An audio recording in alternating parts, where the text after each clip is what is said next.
Hello, good morning everyone. In the previous lecture, we have started new chapter number 6, the chunk seller, and उसमें हमने कुछ sum solve किए थे. Okay, second, third वो सब हमने कंप्लीट किए थे. टेबल देखा था, अमाउंट गिवन था, अमाउंट विद इंटरेस्ट, एंड आपको वहाँ पे फाइंड करना था amount of interest.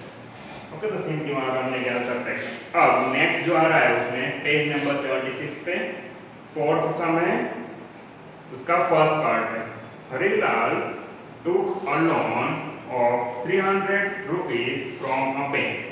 Okay, Harilal है वो क्या कर रहा है, एक बैंक में से 300 रुपीज की लोन ले रहा है. He will deposit 54 rupees each month in the bank up to 6 month. अब वो जो है हरिलाल है वो क्या कर रहा है, एवरी मंथ, ईच मंथ यानी कि हर मंथ को वो कितने रुपीस डिपॉजिट कर रहा है, तो 54 मंथ कर रहा है. ओके, 54 रुपीस दे रहा है. कब तक देगा वो, 6 मंथ तक. And Babulal took a loan of 300 rupees. ये था हरिलाल का. अब नेक्स्ट है वो बाबूलाल का. उसने भी क्या किया है, 300 रुपीज की लोन ली है from money lending friend and return 360 rupees after 6 months. Who has to pay more money? How much? अब यहाँ पे हमें फाइंड करना है कि किसने ज्यादा मनी पे किया है एंड कितना ज्यादा मनी पे किया है, वो हमें निकालना है. तो फर्स्ट ये जो सम है तो उसको हम सेपरेटली फाइंड करेंगे. फर्स्ट हम यहाँ पे फाइंड करेंगे हरिलाल का. ओके, हरिलाल का हम फाइंड करेंगे जिसने कितने रुपए की लोन ली थी, 300 रुपीज की, एंड वो डिपॉजिट कर रहा है हर मंथ पे 54 रुपीज. ओके, एंड कब तक, 6 मंथ तक वो करेगा. तो यहाँ पे हम लिख देंगे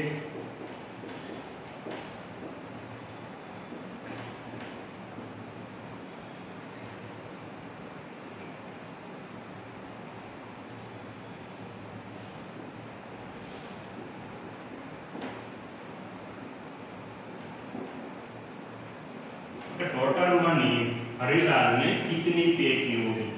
अब हर मंथ को कितना देने वाला है, 54 रुपीज, एंड कब तक देगा वो, 6 मंथ तक.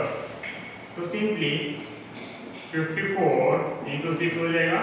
ये किस तरह से होगा कि कंपेयरिंग पार्टीज में हम करते थे ना, कि यहाँ पे हो जाएगा मंथ एंड यहाँ पे हो जाएगा रुपीज.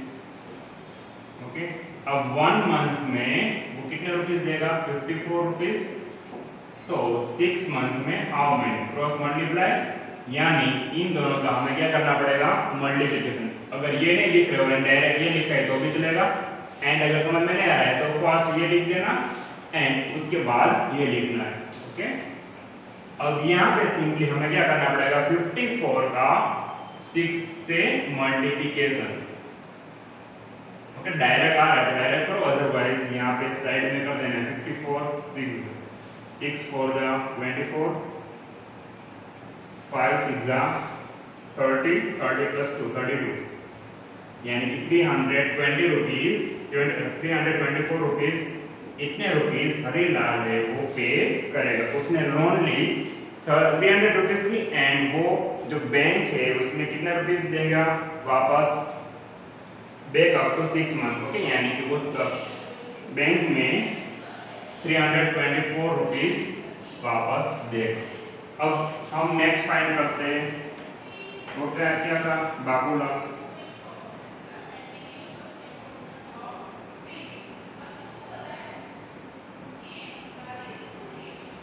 बाबूलाल है तो उसने भी कितने रुपीस की लोन ली थी, 300 रुपीस की, एंड जो money lending friend and returns 360 rupees after 6 month. यहाँ पे आपको फाइंड नहीं करना है, ऑलरेडी गिवन है कि जो बाबूलाल है वो 360 रुपीज 6 मंथ के बाद वो वापस देगा।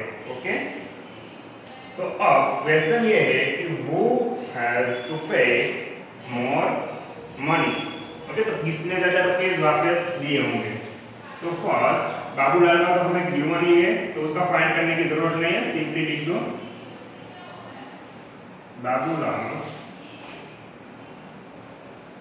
has to pay 360 rupees. Okay, ये ऑलरेडी गिवन है, ये हमें कहीं भी फाइंड करने की जरूरत नहीं, क्योंकि जो वर्ड प्रॉब्लम में गिवन है, सम गिवन है, उसी में हमें गिवन है, क्वेश्चन नहीं। तो यहाँ पे सिंपली हमें दिख रहा है ना कि 360 बड़ा है या 324 बड़ा है, दोनों में से बड़ा कौन है? 360 बड़ा है, यानी कि किसने ज्यादा रुपए दिए होंगे? बाबूलाल ने। तो फर्स्ट क्वेश्चन का आंसर मिल गया। तो फर्स्ट क्वेश्चन का आंसर आएगा बाबूलाल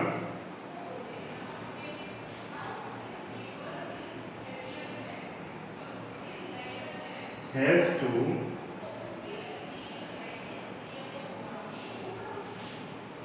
पे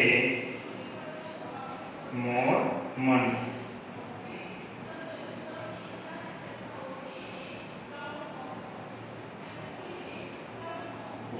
ये फर्स्ट हो गया। अब सेकंड का हाउ मच, कितना ज्यादा रुपीस दिया होगा बाबूलाल ने। तो अगर हाउ मच वाला ऐसा क्वेश्चन हो तो सिंपली इन दोनों का हमें क्या करना पड़ेगा? सब्ट्रैक्शन। तो ये अगर हमें फाइंड करना है तो वो आएगा 360 माइनस 324। सिंपली दोनों का करेंगे सब्ट्रैक्शन। तो 360 माइनस 324, 0 में से 4 नहीं जाएगा तो 10 लेंगे हम यहाँ पे। अब 6 में से 1 सब्ट्रैक्ट होगा, यानी 6 बिकम 5, 10 माइनस 4 यानी ये हो जाएगा 6, यहाँ पे 3 एंड 3 माइनस 3 यानी कि 0। तो जो बाबूलाल है उसने कितने रुपीस ज़्यादा दिए होंगे? 36 रुपीस ज़्यादा दिए होंगे। तो यहाँ पे जो वर्ड का फर्स्ट पार्ट है ना वो हमारा यहाँ पे हो रहा है कंप्लीट।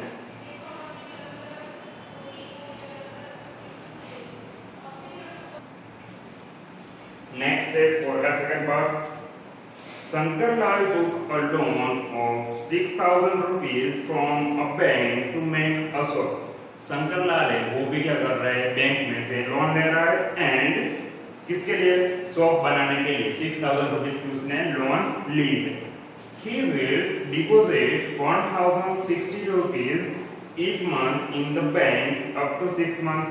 अब वो जो है क्या कर रहा है? हर मंथ पर 1,060 रुपीस वापस कर रहा है, बैंक में डिपॉजिट कर रहा है। ओके, डिपॉजिट यानी कि वो कुछ कैश है वो बैंक में जमा करेगा, यानी कि वो हर मंथ में कितने रुपीस बैंक में जमा करेगा?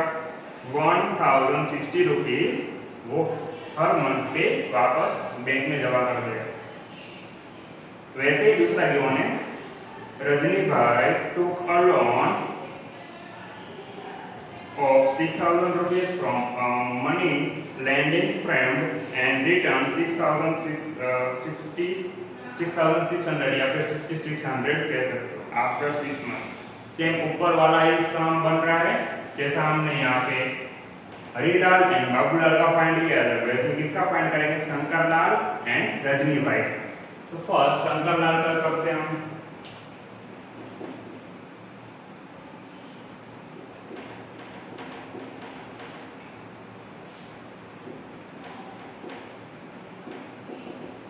शंकरलाल का है, तो शंकरलाल ने कितनी लोन ली है? 6,000 रुपीज की लोन ली है। तो यहाँ पे कंपेयरिंग क्वांटिटीज कर सकते हो, मंथ लिख दो एंड यहाँ पे लिख दो rupees.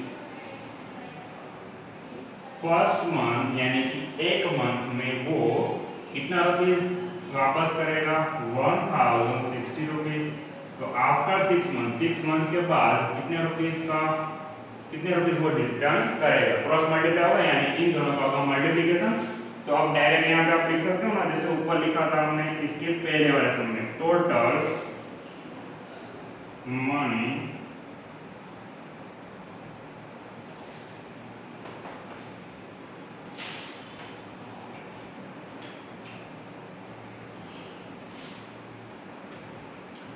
Total money Sankarlal has to pay is equal to 6 into 1060 rupees. Okay, इस तरह से भी लिख सकते हो या फिर 1060 into 6 उस तरह से भी लिख सकते हो। ओके, वो भी आपका राइट होगा, रॉन्ग नहीं होगा। सिंपली दोनों का कर दो मल्टीप्लाई,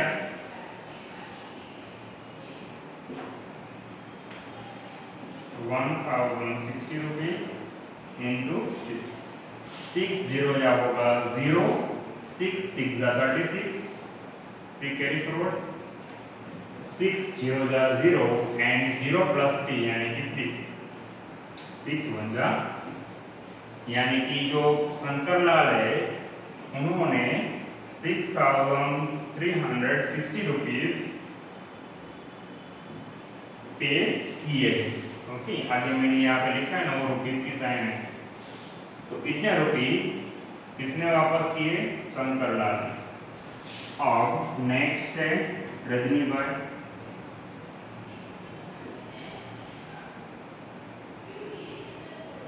अब यहाँ पे आपको फाइनली करना है, जैसा ऊपर वाले समय था ना इसके ऊपर का, वैसा ही यहाँ पे उन्होंने भी क्या किया है, 6000 रुपीज की लोन ली एंड आफ्टर 6 मंथ वो वापस कितने करेंगे? 6600 रुपीज। ओके, तो सिंपली यहाँ पे हम लिख देंगे रजनी भाई has to pay 6600 rupees. Okay, इतने रुपीज वो पे कर रहे, तो हमें ये बताना था कि किसने ज्यादा रुपीज पे किए। दोनों में देख लो कौन सा नंबर बड़ा दिख रहा है हमें, 6600, यानी कि रजनी भाई ने ज्यादा रुपये पे किए। तो आंसर में हम लिखेंगे रजनी भाई हैज टू पे more money and how much, कितना ज्यादा। तो सिंपली हमें क्या करना पड़ेगा, बाद में दोनों का सब्ट्रैक्शन।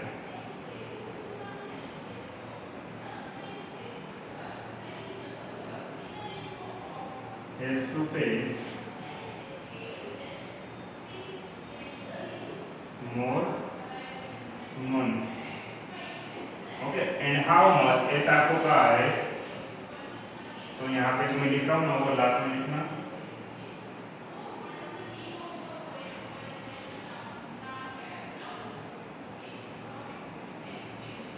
$6,600 माइनस 6,360, दोनों का क्या होगा, सब्ट्रैक्शन।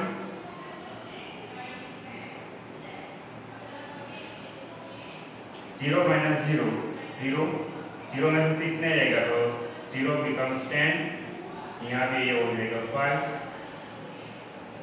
10 में से 6 जाएगा तो 4, यहाँ पे हो जाएगा 2 एंड ये हो जाएगा 0। तो कितने ज़्यादा रुपये दिए हैं? 240 रुपीज़। ठीक, यहाँ पे हमारा सेकेंड पार्ट भी हो रहा है कंप्लीट। इसके बाद जो नेक्स्ट वो हम कब देखते हैं। ओके, अब नेक्स्ट उसमें आपको एक टेबल जो है पेज नंबर 77 पे, तो क्या है, कंप्लीट टेबल, आपको टेबल कंप्लीट करना है। यहाँ पे फर्स्ट आपको कुछ आइटम्स जो है, फर्स्ट है 10 पेंसिल्स। ओके, 10 पेंसिल है एंड यहाँ पे उसकी बाइंग प्राइस यानी कि कौन सी प्राइस पे आप उसको खरीद रहे हैं।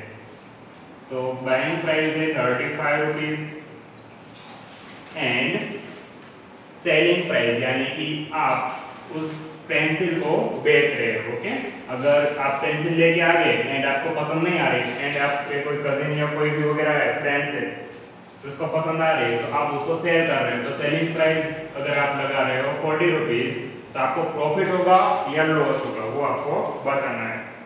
अब यहाँ पे अगर बाइंग प्राइस लो है एंड सेलिंग प्राइस हाई है तो हमेशा क्या होगा, प्रॉफिट। ओके, सिंपली आपको याद क्या रखना है, यहाँ पे बाइंग प्राइस अगर लो है एंड सेलिंग प्राइस ज्यादा है तो हमें होगा प्रॉफिट।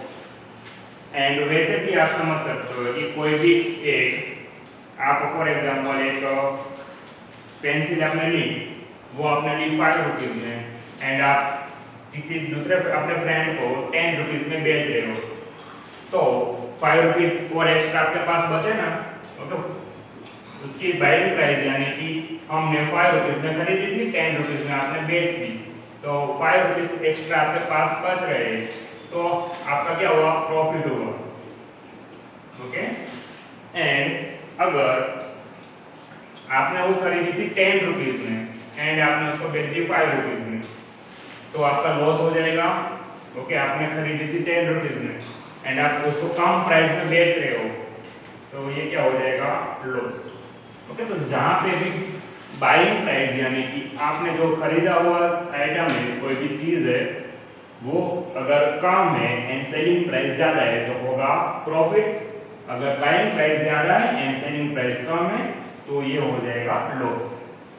ओके, एंड यहाँ पे लास्ट जो कॉलम है वहाँ पे क्या कहा है, हाउ मच, अगर प्रॉफिट हो रहा है तो कितना ज़्यादा प्रॉफिट हो रहा है, एंड लॉस हो रहा है तो कितना लॉस हो रहा है, वो हमें बताना है। प्रॉफिट हो या लॉस, हाउ मच आपको करना है, सिंपली दोनों का करना है सब्ट्रैक्शन, जो भी बड़ा नंबर है उसमें से छोटा नंबर को सब्ट्रैक्ट कर देना है। तो यहाँ पे ये हो जाएगा 5 रुपीज, 40 में से 35 जाएगा तो हमें क्या मिलेगा 5। ये जो फर्स्ट है ना वो तो ऑलरेडी आपको दी वाली है वर्कबुक में, अब जो सेकंड है वहां से हम देखते हैं। सेकंड में 30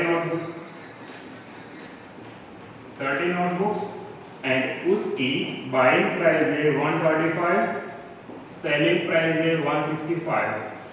ओके, बाइंग प्राइस कम है, सेलिंग प्राइस ज्यादा है, यानी कि हमें क्या होगा, प्रॉफिट होगा। ओके, प्रॉफिट होगा, कितना प्रॉफिट होगा, दोनों का कर दो सब्ट्रैक्शन, 165 में से 135 सब्ट्रैक्ट कर दो, 5 - 5 0, 6 - 3 3 एंड 1 - 1 0, यानी कि 30 रुपये का हमें क्या हुआ, प्रॉफिट हुआ। थर्ड, 5 कंपास बॉक्स,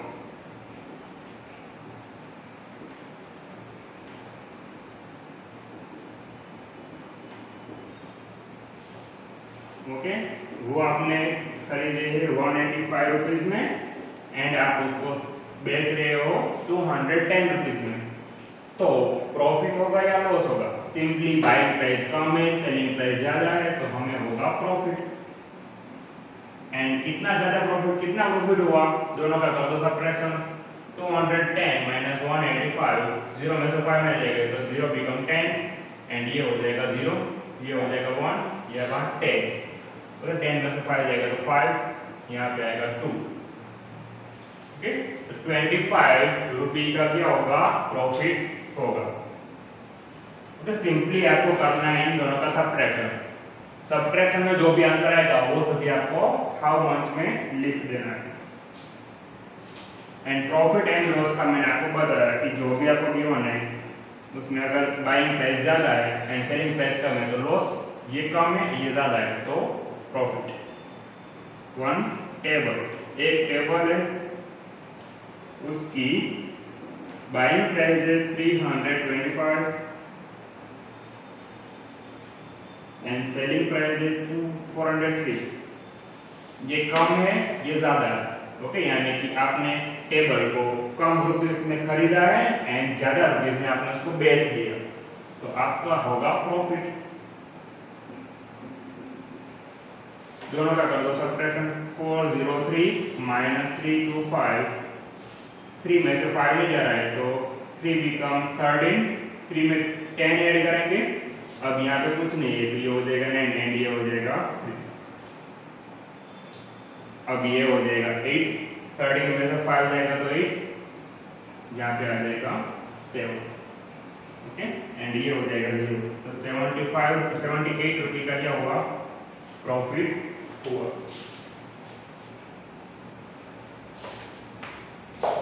ओके, वैसे ही बाकी के जितने भी है ना वो सब आपको करने हैं।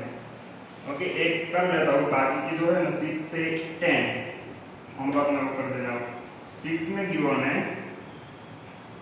1 चेयर, अगर एक चेयर है वो आप ले रहे हो 320 रुपये में, सॉरी 340 रुपये में, एंड बेच रहे हो 285 रुपये में, तो आपका प्रॉफिट हुआ या लॉस? अब यहाँ पे जो था ना, यहाँ सभी में आया प्रॉफिट, क्यों? क्योंकि उसकी बाइंग प्राइस कम थी, सेलिंग प्राइस ज्यादा थी, इसीलिए हुआ प्रॉफिट। पर यहाँ पे देखो, इसकी बाइंग प्राइस ज्यादा, यानी कि हमने एक चेयर ली, वो ज्यादा रुपीस दे के खरीदी है एंड कम रुपीस में उसको बेच दिया, तो हमारा क्या हो जाएगा? लॉस हो जाएगा ना। ओके, अब यहाँ पे क्या करना है, जो दोनों में से बड़ा है उसी में से हमें सब्ट्रैक्ट करना है। तो 340 माइनस 285, 0 में से 5 नहीं जाएगा, 0 becomes 10, ये हो जाएगा 3 एंड यहाँ पे 2। 10 में से 5 जाएगा तो 5, 3 में से 8 नहीं जाएगा, 3 becomes 13, यहाँ पे ये भी हो जाएगा 5। ओके, एंड ये 0, तो 55 रुपीज का क्या गया हमें? लॉस गया। ओके, सेम टाइप से आपको बाकी के सभी कर देने हैं। ओके, 6 to 10 होमवर्क में कर देना। सिंपली करना क्या है, अगर सेलिंग बाइंग प्राइस ज्यादा है, सेलिंग प्राइस कम है, जैसा यहाँ पे हुआ, बाइंग प्राइस ज्यादा थी, सेलिंग प्राइस कम थी, तो हमें हो गया लॉस। अगर बाइंग प्राइस कम है, सेलिंग प्राइस ज्यादा है, तो प्रॉफिट होगा। ओके, एंड जो लास्ट कॉलम है उसमें आपको सिंपली क्या करना है, दोनों का कर देना है सब्ट्रैक्शन। तो इस तरह से आपको चैप्टर जो क्वेश्चन नंबर 5 है वो पूरा टेबल कंप्लीट कर देना है। ओके, तो यहाँ तक रखते हैं, बाय।